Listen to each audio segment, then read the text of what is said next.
Chers spectateurs, bienvenue dans notre nouveau récit. Voici l'histoire d'une jeune fille, née différente des autres, dans un petit village appelé le village de la rivière lumineuse. Depuis le jour de sa naissance, les gens s'étonnaient d'elle, et certains se moquaient à cause de sa particularité. Elle traversait les railleries, la solitude et les paroles décourageantes de ceux qui l'entouraient. Avant de commencer, je vous invite à liker, commenter avec le drapeau de votre pays, vous abonner à cette chaîne, puis partager avec vos amis. Commençons. Il y a bien longtemps, dans un petit village appelé le village de la rivière lumineuse, entouré de collines verdoyantes et de champs de maïs, vivaient des gens qui s'aimaient, mais qui avaient aussi des traditions très strictes. Les villageois croyaient fermement aux signes liés à la naissance d'un enfant. Si un enfant naissait légèrement différent, beaucoup commençaient à chuchoter et à proposer diverses interprétations. Un soir, à minuit, une brise douce soufflait au-dessus des grands manguiers et des bananiers. Dans une petite maison en terre, à l'écart du village, une femme nommée Nima était en train d'accoucher de son premier enfant. Plusieurs femmes du village s'étaient tout rassemblées pour l'aider, comme le voulait la coutume. Après quelques instants de douleurs intenses, la voix d'un nouveau-né se fit entendre, pleurant avec vigueur. Toutes les femmes sourirent, pensant que tout s'était bien passé. Mais l'une d'elles, lorsqu'elle prit le bébé pour l'examiner de plus près, vit son visage changer brusquement. « Mon Dieu !» murmura-t-elle doucement. « Or, qu'y a-t-il » demanda une autre femme avec inquiétude. En regardant attentivement ce bébé, elles découvrirent quelque chose d'inhabituel. C'était une très belle petite fille, mais son crâne ne portait pas un seul cheveu. Il était parfaitement lisse, comme si elle n'en avait jamais eu, pas même un peu. Les femmes se regardèrent avec étonnement. « Je n'ai jamais vu un enfant comme celui-là, » dit l'une à voix basse. Une autre répondit « Peut-être est-ce un signe, qui sait ?» Mais sa mère, Nima, ne se soucia pas de leurs paroles. Lorsqu'elle prit son enfant contre sa poitrine, elle sourit avec un amour immense. « C'est mon enfant, » dit-elle d'une voix calme. Peu importe son apparence. On donna à cet enfant le prénom Amani, paix, car sa mère croyait que cette petite fille apporterait la paix dans sa vie. Pourtant, la nouvelle de la naissance d'un enfant sans cheveux se répandit très vite dans le village. Le lendemain matin, beaucoup de gens se tenaient devant la maison de Nima, essayant d'apercevoir ce bébé extraordinaire. « Elle n'a vraiment pas un seul cheveu ?» demanda quelqu'un. « Non, absolument, » répondit un autre. « Son crâne est lisse comme un œuf. » Certains riaient d'étonnement, d'autres hochèrent la tête. « Je ne sais pas ce que deviendra cet enfant en grandissant, » dit une femme. Au fil des jours, les gens continuèrent à parler d'Amani. Certains la plaignaient, d'autres la voyaient comme une curiosité. Les années commencèrent à passer lentement. Quand Amani était petite, sa mère l'aimait profondément et la protégeait des mauvaises paroles des gens. Mais à mesure qu'elle grandissait et se promenait dans le village, les autres enfants commençaient à la regarder avec étonnement. « Regarde sa tête !» cria un enfant un jour. Les autres se mirent à rire. « Elle n'a pas du tout de cheveux » dit un autre en riant. Amani s'arrêta, silencieuse, les yeux remplis de larmes. Elle ne comprenait pas pourquoi les gens se moquaient d'elle. Elle était encore trop petite pour saisir sa différence avec les autres. Un jour, alors qu'elle avait 6 ans, elle posa à sa mère une question qui toucha profondément le cœur de celle-ci. « Maman, » dit-elle doucement, « pourquoi les autres enfants ont-ils des cheveux et pas moi ?» Sa mère la regarda avec beaucoup d'amour. Elle s'agenouilla devant elle et lui tint les épaules. « Mon enfant, » dit-elle d'une voix douce, « chaque personne est créée différemment. Certains ont les cheveux longs, d'autres courts, et d'autres n'en ont pas du tout. Mais ce qui est le plus important, ce ne sont pas les cheveux, c'est ton cœur. » Amani regarda sa mère attentivement. « Mon cœur ?» demanda-t-elle. « Oui, » dit sa mère, « si ton cœur est bon, un jour les gens verront ta vraie valeur. » Bien que ses paroles fussent belles, la vie au village n'était pas facile pour Amani. De nombreux enfants l'évitaient ou se moquaient d'elle. Parfois, quand elle passait au marché avec sa mère, les gens chuchotaient à voix basse. « C'est elle, l'enfant sans cheveux. » Pourtant, Malgré toutes ces paroles, Amani était une enfant au cœur très doux. Elle aimait aider sa mère dans les tâches ménagères et s'asseyait souvent sous un grand manguier à observer les oiseaux voler dans le ciel. Mais il y avait quelque chose de différent en elle, une sérénité et une sagesse qui se voyaient rarement chez les enfants de son âge. Les années continuèrent à s'écouler lentement dans le village de la rivière lumineuse. Amani grandissait comme les autres enfants, mais sa vie n'était pas aussi facile que celle de ses camarades. Depuis sa petite enfance, les gens avaient l'habitude de la regarder avec étonnement à cause de son crâne sans cheveux. À mesure qu'elle grandissait, sa différence devenait de plus en plus visible. Les autres enfants avaient les cheveux longs ou tressés. Certaines portaient des cheveux ornés de petites perles colorées, comme le voulait la tradition du village. Mais Amani, elle, avait le crâne qui demeurait lisse et nu. Un matin, Amani jouait près de leur maison quand plusieurs enfants du village la remarquèrent. Ils l'encerclèrent et l'observèrent attentivement. « Regarde son crâne, dit un enfant d'un ton moqueur. Pas un seul cheveu. Même pas un, dit un autre en riant. Ses enfants éclatèrent de grands rires. Peut-être qu'elle n'est pas un être humain ordinaire, dit l'un d'eux. Ces paroles blessèrent profondément Amani. Elle essaya de faire bonne figure, mais les larmes envahissaient ses yeux. Finalement, elle prit ses jambes à son cou et courut en direction de chez elle. Sa mère Nima était dans la cuisine en train de préparer la bouillie. Quand elle la vit pleurer, elle fut alarmée. « Mon enfant, que se passe-t-il » demanda-t-elle avec inquiétude. Amani serra sa mère fort dans ses bras. « Les enfants se moquent encore de moi, dit-elle d'une voix brisée. Ils disent que je ne suis pas normale. Nima étreignit son enfant avec un grand amour. « Ne te soucie pas de leurs paroles, dit-elle doucement. Beaucoup de gens ne connaissent pas la valeur d'une personne jusqu'au jour où ils la voient de leurs propres yeux. Mais ces paroles ne dissipèrent pas entièrement la tristesse d'Amani. Au fil des jours, les moqueries s'intensifièrent.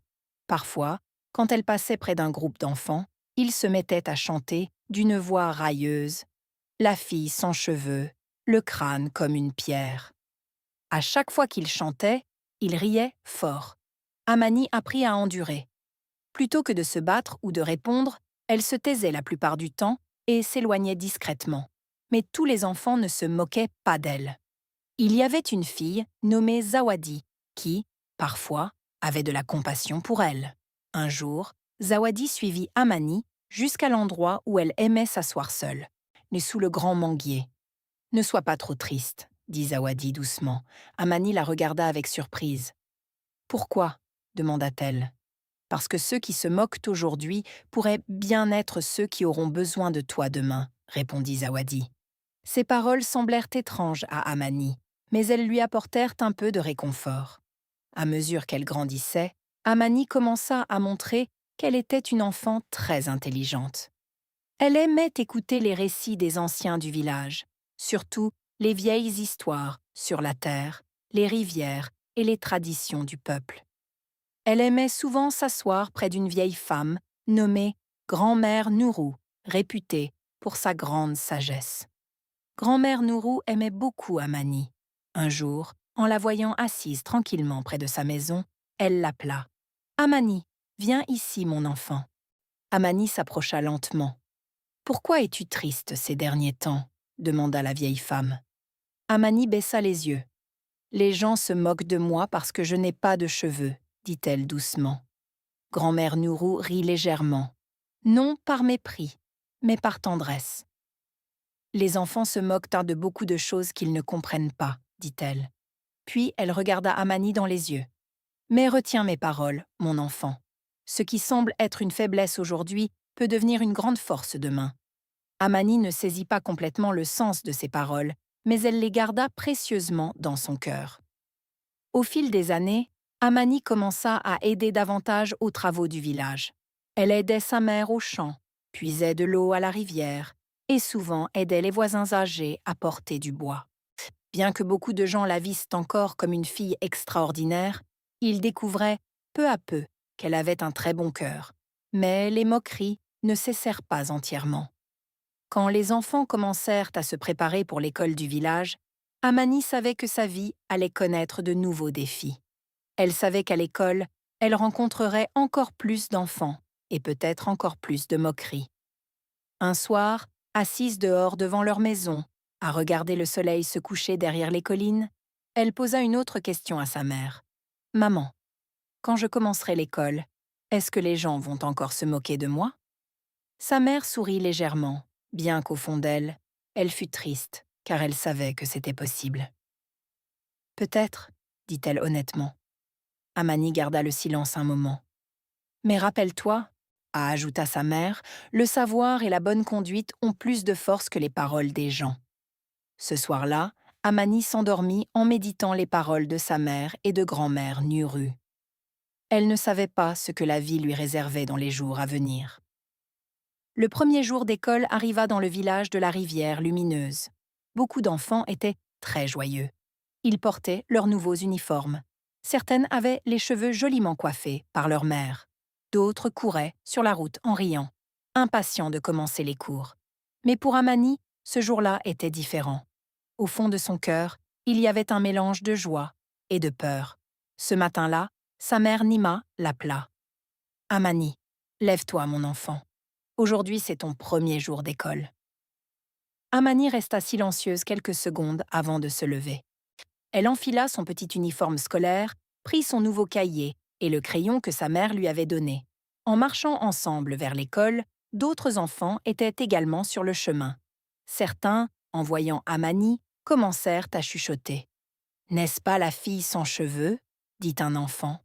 « Oui, c'est elle », répondit un autre en la regardant attentivement. Amani entendit leurs paroles, mais fit semblant de ne pas les entendre. Sa mère lui tint la main doucement, comme pour lui donner des forces. En arrivant à l'école, il y avait une grande cour en terre battue et quelques salles de classe construites en briques et en tôle. Les enfants s'y rassemblèrent en attendant leur professeur. Peu après, leur instituteur apparut. C'était un homme au visage doux qui s'appelait Maître Juma. « Soyez tous les bienvenus, » dit-il d'une voix amicale. « Aujourd'hui, nous commençons le voyage de l'apprentissage. » Tous les enfants entrèrent en classe et s'assirent sur des bancs en bois. Amani choisit de s'asseoir un peu en arrière, espérant ne pas attirer trop l'attention. Mais il ne fallut pas longtemps avant que quelques élèves commencent à la regarder. Un enfant assis devant elle se retourna et la dévisagea. « Pourquoi tu n'as pas de cheveux ?» demanda-t-il d'une voix étonnée. Plusieurs élèves se retournèrent pour regarder. Un autre rit. Peut-être que ses cheveux se sont enfuis. Toute la classe éclata de rire. Amani sentit son visage s'échauffer. Elle baissa la tête et serra très fort son cahier. Mais avant que la situation ne s'aggrave, la voix du maître se fit entendre. « Silence en classe !» Tous les élèves se turent. Maître Juma les regarda avec un peu de sévérité. « À l'école. On vient pour apprendre, pas pour se moquer de quelqu'un, » dit-il. « Tout le monde a le droit d'être respecté. » Après cela, les cours commencèrent. Le maître enseigna à lire et à écrire des mots simples. Pendant que d'autres élèves apprenaient encore lentement, Amani semblait comprendre très vite. Elle écoutait attentivement chaque mot de l'instituteur. Quelques jours plus tard, le maître posa une question à la classe. « Qui peut lire cette phrase ?» La plupart des enfants se turent, car ils apprenaient encore. Amani leva lentement la main. Quelques élèves la regardèrent avec étonnement. Maître Juma sourit. « Oui, Amani, essaie. » Amani se leva et lut la phrase à voix haute, sans se tromper sur un seul mot. La classe resta silencieuse d'étonnement. Le maître hocha la tête avec satisfaction. « Très bien, Amani. Tu as fait du très bon travail. » À partir de ce jour, le maître commença à découvrir qu'Amani avait un esprit vif. Elle aimait lire des livres, poser des questions pertinentes et comprenait les choses plus vite que beaucoup d'autres élèves de sa classe. Pourtant, certains élèves ne cessèrent pas complètement de se moquer d'elle. Pendant les récréations, certains la traitaient encore de nom. « Hé, la chauve !» cria l'un d'eux un jour. D'autres rirent fort, mais Amani fit quelque chose de différent. Au lieu de se battre ou de pleurer comme avant, elle commença à consacrer la plupart de son temps à lire et à apprendre. Elle aimait souvent s'asseoir sous l'arbre qui se trouvait près de l'école et lire des livres de contes et de savoir. Zawadi, la fille qui l'avait autrefois réconfortée, s'asseyait souvent avec elle. Tu es vraiment très intelligente, dit Zawadi un jour. Namani sourit légèrement. J'aime juste apprendre, dit-elle. Au fil des années scolaires, de nombreux enseignants commencèrent à respecter Amani pour son zèle.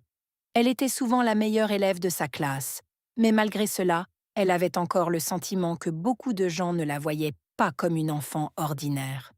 Un soir, chez elle, elle se souvint des paroles de grand-mère Nuru. Ce qui semble être une faiblesse aujourd'hui peut devenir une force demain. Ces paroles commençaient peu à peu à prendre sens dans son cœur. Elle ne savait pas quand ni comment, mais elle sentait que sa vie avait un grand dessein. À ce même moment, loin de l'école et de la vie des enfants, autre chose commençait à se produire lentement dans le village de la rivière lumineuse. Les pluies commencèrent à se faire rares. Les petites rivières proches du village commencèrent à baisser progressivement. Et les villageois ne savaient pas encore qu'une grande sécheresse s'approchait. Une sécheresse qui allait semer une grande peur dans tout le village. Les années continuèrent d'avancer et Amani était devenue une jeune femme presque adulte. Bien qu'elle n'eût toujours pas de cheveux, beaucoup de gens s'étaient habitués à son apparence. Cependant, certains la regardaient encore avec étonnement chaque fois qu'ils la croisaient. Mais à cette époque, quelque chose de plus important était en train de se produire dans le village de la rivière lumineuse. Les pluies qui tombaient habituellement chaque année commencèrent à se faire attendre. Au début, les gens ne s'en inquiétèrent pas trop. Ils pensaient que c'était peut-être un changement habituel du temps. Les pluies viendront, disaient les agriculteurs, tout en semant leurs graines dans les champs. Mais les semaines devinrent des mois et aucun nuage n'apparaissait dans le ciel. Le soleil commença à brûler plus fort que d'habitude. La terre des champs commença à se craqueler en petits morceaux. De nombreuses plantes commencèrent à se flétrir avant même d'avoir mûri. Un matin, plusieurs agriculteurs se rassemblèrent dans les champs, regardant leur maïs desséché. « Cette année, les choses ne vont pas bien, » dit l'un d'eux en hochant la tête. « Les rivières commencent aussi à baisser, » ajouta un autre. Et c'était vrai, la situation était grave. La rivière qui coulait près du village, qui avait été la principale source d'eau, commença à diminuer progressivement. Certains endroits n'étaient plus que de la boue. Et les femmes du village durent marcher beaucoup plus loin pour trouver de l'eau. Même les animaux sauvages semblaient changer de comportement. Certains s'approchèrent du village à la recherche d'eau et de nourriture. La peur commença à s'installer dans les cœurs. Un jour, les anciens du village se rassemblèrent sous un grand figuier, l'endroit habituel où ils se réunissaient pour discuter des affaires importantes du village.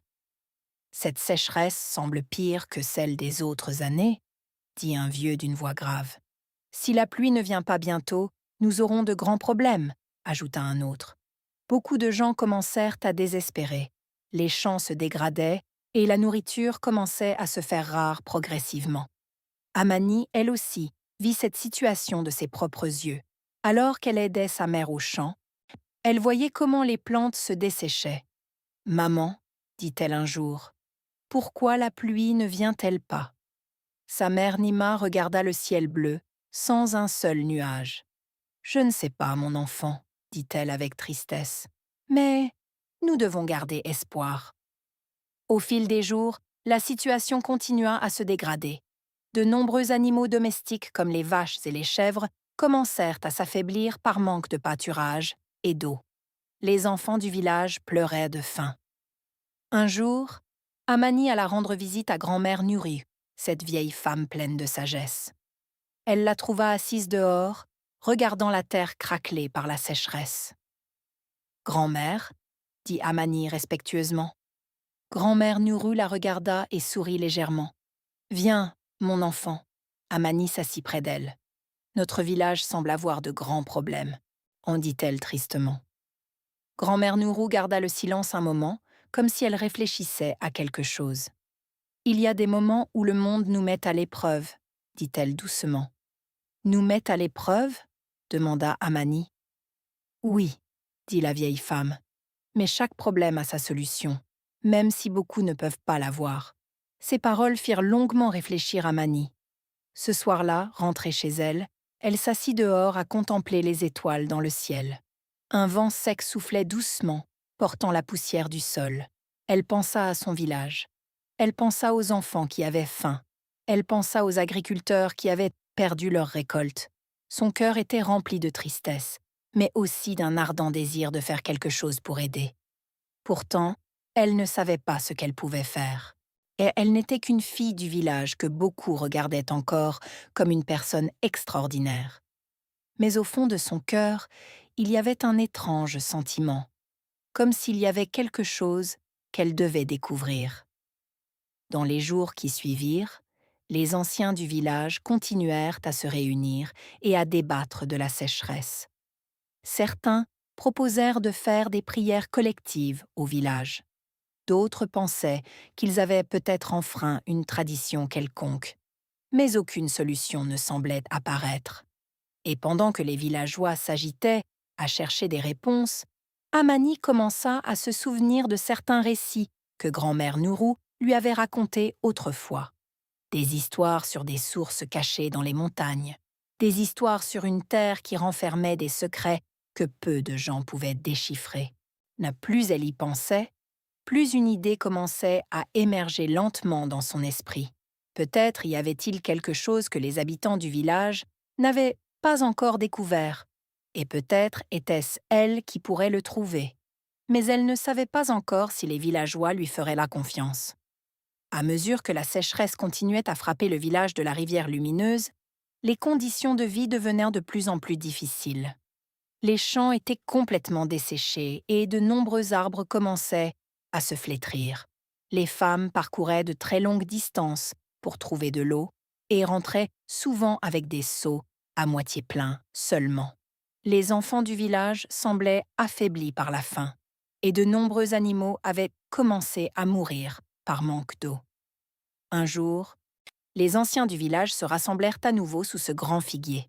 « Si la situation continue ainsi, nous serons obligés de quitter le village, » dit un ancien d'un air grave. Les personnes alentour furent choquées d'entendre ces mots. Le village de la rivière lumineuse était leur foyer depuis de nombreuses générations. Le quitter était une chose extrêmement difficile à envisager. Mais la vérité était claire. Sans eau, la vie ne pouvait pas continuer. À ce moment-là, Amani méditait profondément les paroles que grand-mère Nourou lui avait dites un jour. Chaque problème a sa solution, même si beaucoup ne peuvent pas la voir. Ces paroles revenaient sans cesse dans son esprit. Un soir, Amani décida de rendre à nouveau visite à grand-mère Nourou. Elle la trouva assise devant sa petite maison, regardant au loin vers les montagnes. « Viens, en mon enfant, » dit la vieille femme en la voyant approcher. Amani s'assit près d'elle. « Grand-mère, » dit-elle respectueusement, « vous m'avez un jour raconté une histoire sur une source cachée dans les montagnes. Cette histoire était-elle vraie ?» Grand-mère Nourou garda le silence un instant, les yeux fixés au loin, comme si elle se souvenait de quelque chose de très ancien. « Il y a beaucoup de choses que les anciens d'autrefois savaient, » dit-elle lentement. « Vous voulez dire que cette source existe vraiment ?» demanda Amani avec ardeur. Grand-mère Nourou regarda Amani attentivement. Les vieux d'autrefois disaient qu'il y a très longtemps, il existait une source abondante au sommet de la montagne verte. Mais les gens l'oublièrent parce qu'il dépendait trop de la rivière proche du village. Amani sentit son cœur battre fort. « Si cette source existe encore, elle pourrait sauver notre village, » dit-elle avec espoir. Grand-mère Nourou sourit légèrement. « Peut-être, » dit-elle, « mais personne n'est jamais allé la chercher depuis de très nombreuses années. » Cette nuit-là, Amani ne s'endormit pas tôt. Elle continua à penser à cette source. Elle se demanda « Est-ce qu'elle existe vraiment ? Et si oui, pouvait-elle la trouver ?» Le lendemain matin, elle se leva très tôt, bien avant le lever du soleil. Elle enfila ses vêtements ordinaires et se mit à marcher en direction de la montagne verte, un peu à l'écart du village. Le chemin vers la montagne était rocailleux et couvert de nombreux buissons. Mais Amani continua à marcher, patiemment. À mesure qu'elle montait plus haut, le vent commença à devenir un peu plus frais qu'en bas, dans le village. Qu'après un long moment de marche, elle atteignit un endroit que les gens n'avaient pas beaucoup foulé. Il y avait de grands arbres et d'énormes rochers recouverts de feuilles sèches. Amani commença à regarder partout attentivement. Elle écouta les sons de l'environnement. Pendant un moment, elle n'entendit rien d'autre que le vent. Mais soudain, elle perçut quelque chose de très léger. Le bruit d'une eau qui coulait doucement. Amani s'arrêta net. Elle colla son oreille contre un grand rocher. Oui, il y avait bien un bruit d'eau. Elle commença à faire le tour de ce rocher avec précaution, jusqu'à ce qu'elle découvre un petit endroit recouvert d'herbes et de pierres. Quand elle enleva quelques pierres, ses yeux s'ouvrirent d'étonnement. Il y avait une petite source d'eau claire qui jaillissait sous le rocher. Ou bien qu'elle ne fût pas très grande, l'eau coulait sans s'arrêter. Amani fut envahie d'une immense joie. « C'est vrai », dit-elle d'une voix joyeuse. Mais aussitôt, elle pensa à autre chose d'important. Si cette source pouvait être bien aménagée et son eau acheminée jusqu'au village, elle pourrait aider énormément de monde. Sans perdre de temps, Amani se mit à courir pour rentrer au village. Quand elle arriva, elle reprit son souffle, puis alla directement là où les anciens du village étaient rassemblés. « Anciens !» dit-elle à voix haute précipitamment. Tout le monde la regarda avec étonnement. Un ancien dit « Qu'y a-t-il, Amani ?» Amani reprit un peu son souffle, puis parla avec enthousiasme. « J'ai découvert une source d'eau sur la montagne verte. » Beaucoup de gens se regardèrent avec stupéfaction. « Une source ?» demanda quelqu'un. « Oui, dit Amani. L'eau coule encore. Si nous aménageons un chenal, elle peut parvenir jusqu'au village. » Certains n'y crurent pas du tout, mais d'autres commencèrent à réfléchir. Si ce qu'Amani disait était vrai, cela pourrait être le seul espoir de sauver leur village de la sécheresse.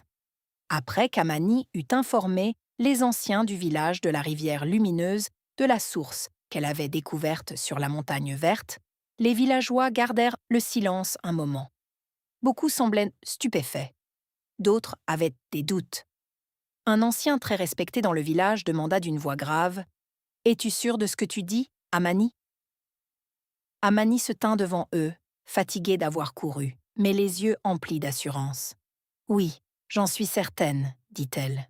Je l'ai vu de mes propres yeux, où l'eau jaillit sous un grand rocher. » Elle n'est pas tarie. Plusieurs personnes se mirent à chuchoter. Peut-être que c'est vrai, mais cette eau suffira-t-elle pour tout le village? Finalement, un autre ancien dit « Il n'y a rien à perdre à aller voir. » Immédiatement, un groupe d'hommes et de plusieurs jeunes du village se prépara à partir avec Amani en direction de la montagne verte. Ce voyage ne fut pas facile. Ils gravirent des collines rocailleuses, traversèrent des buissons secs et une terre craquelée par la sécheresse. Le soleil était très fort, et beaucoup de gens étaient affaiblis par la faim et la sécheresse. Mais l'espoir était revenu. Et la chose la plus remarquable était que chaque personne regardait maintenant Amani avec un respect nouveau. Cette fille dont autrefois on se moquait à cause de son crâne sans cheveux était maintenant celle qui leur montrait l'espoir. Après un long moment de montée, Amani s'arrêta et dit « Nous sommes presque arrivés. » Elle les guida jusqu'au grand rocher qu'elle avait vu le matin. « C'est ici, » dit-elle en enlevant quelques petites pierres qu'elle avait laissées en place. Quand les villageois s'approchèrent, ils entendirent quelque chose qui les surprit légèrement. C'était le son d'une eau qui coulait. Ils se regardèrent tous avec stupéfaction. L'un d'eux s'agenouilla près du rocher et enleva les herbes qui recouvraient l'endroit. Aussitôt, une eau claire commença à apparaître, s'écoulant lentement du dessous du rocher. « Il y a vraiment de l'eau !» s'exclama-t-il avec étonnement. D'autres villageois s'approchèrent rapidement et virent cette eau qui coulait sans s'arrêter. Une grande joie se répandit dans leur cœur. « Dieu nous a aidés !» dit l'un d'eux. Mais aussitôt, un ancien dit « Nous devons travailler pour acheminer cette eau jusqu'au village. » C'est là que le grand travail commença. Les villageois rentrèrent au village et appelèrent les autres. Hommes, jeunes et même certaines femmes, vinrent aider. Ils commencèrent à creuser un petit canal depuis la source pour que l'eau puisse s'écouler vers le bas de la montagne. C'était un travail très difficile. Le soleil était fort et beaucoup de gens étaient affaiblis par la faim et la sécheresse. Mais l'espoir était revenu. Et la chose la plus remarquable était que chaque personne regardait maintenant Amani avec un respect nouveau. Cette fille dont autrefois on se moquait à cause de son crâne sans cheveux était maintenant celle qui leur avait montré l'espoir. Après plusieurs jours de dur labeur, ils finirent enfin de creuser le canal. Ce jour-là, tous les villageois se rassemblèrent près du nouveau canal, attendant de voir si l'eau coulerait jusqu'au village. Amani se tenait sur le côté, tenant la main de sa mère. Tout le monde se tut. Puis, très lentement, l'eau commença à avancer dans le canal qu'ils avaient creusé.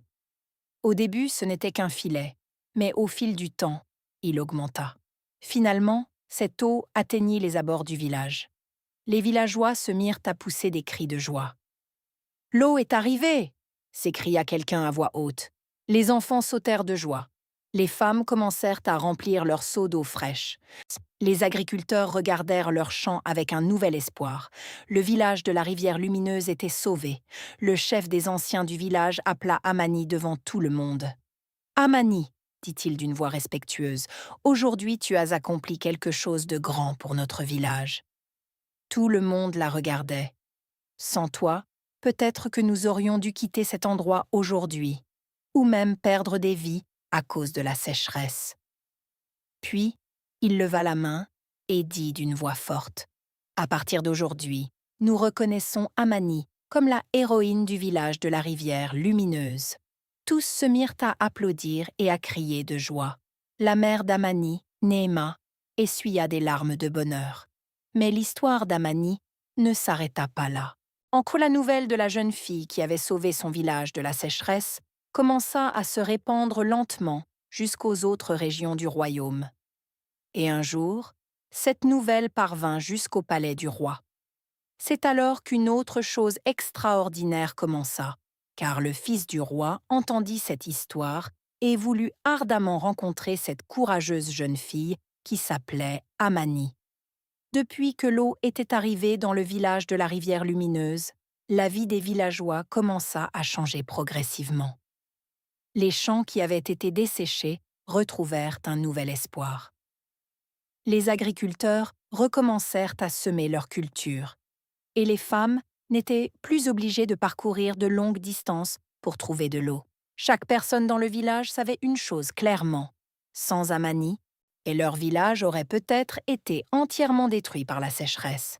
Les villageois continuèrent à la respecter profondément. Les gens qui se moquaient d'elle autrefois la saluaient maintenant joyeusement chaque fois qu'elle passait.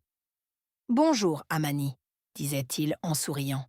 Les enfants qui se moquaient d'elle autrefois la suivaient maintenant avec respect. La mère d'Amani, Néhéma, regardait souvent sa fille avec une grande fierté dans le cœur. Mais quelques jours plus tard, un autre événement extraordinaire se produisit. Un matin, les villageois virent un groupe de soldats et de chevaux arriver de loin sur la route de terre. Les villageois se rassemblèrent, étonnés. « Qui sont ceux-là » demanda quelqu'un. Un peu plus tard, ils découvrirent que c'étaient des émissaires du roi du royaume voisin. Le chef de cette délégation s'arrêta devant les anciens du village et dit « Notre roi a entendu parler d'une jeune fille qui a sauvé ce village de la sécheresse. » Tous les regards se tournèrent vers Amani. « Le roi désire la rencontrer », ajouta l'émissaire. Amani fut très surprise, mais les anciens du village lui conseillèrent d'y aller. Quelques jours plus tard, Amani voyagea avec les émissaires en direction du palais royal. Ce palais était immense et plus beau que tout ce qu'Amani avait jamais vu. Ses murs étaient hauts et ses jardins étaient remplis de fleurs de toutes les couleurs. On conduisit Amani dans une grande salle où le roi siégeait sur son trône. À ses côtés se tenait un jeune homme, au visage doux, le fils du roi, l'héritier du royaume. Le roi regarda Amani attentivement. « Êtes-vous bien Amani, celle qui a sauvé son village en découvrant une source d'eau demanda-t-il. Amani s'inclina respectueusement. « Oui, mon roi, dit-elle humblement. Le roi sourit avec satisfaction. Ton courage et ton intelligence sont un bel exemple pour tous les habitants de ce royaume. Mais celui qui observait Amani le plus attentivement était le fils du roi. Il était vivement attiré par son humilité et son cœur dévoué à aider les autres. Après quelques jours où Amani séjourna au palais en invité d'honneur, le prince la retrouva un jour dans le jardin du palais. « Amani, dit-il doucement. Amani le regarda. « J'ai entendu toute ton histoire, dit le prince. Tu as supporté les moqueries des gens pendant de nombreuses années, mais tu as quand même choisi d'aider ton village. » Amani sourit légèrement. « J'ai simplement fait ce que je pouvais. » Oh, le prince s'arrêta un instant, puis dit « J'admire ton cœur. J'aimerais que tu fasses partie de ma vie. » Ces paroles surprirent quelque peu Amani. Peu après, le roi lui-même donna sa bénédiction. Finalement, une grande fête de mariage fut organisée dans le royaume. Les villageois du village de la rivière Lumineuse furent également invités à assister à ce grand événement. Ce jour-là, beaucoup de gens regardèrent Amani avec étonnement.